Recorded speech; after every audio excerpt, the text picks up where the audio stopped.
Hello everyone, and welcome back again to a brand new video.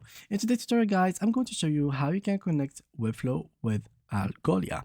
So when you go to Algolia and you try to go to the marketplace, let me just show you here, apps, and you search for Algolia.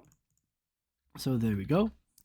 As you can see, there will be no solution or whatsoever.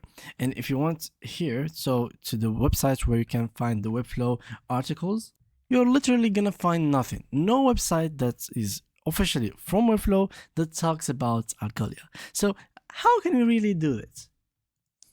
When you don't find any solution from Webflow support team, then you should go to the community. You will always find a solution.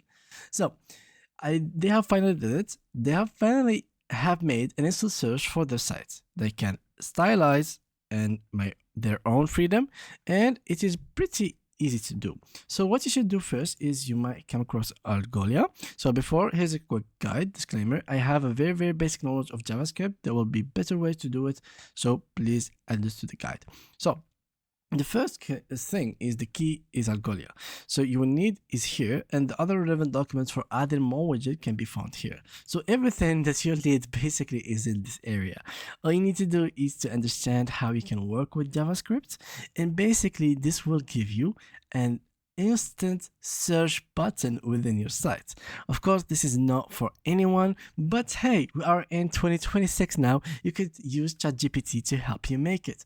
So basically, just give this to website to ChatGPT, and once you're done, you're gonna ask him to make your code that can be implemented within your Webflow site.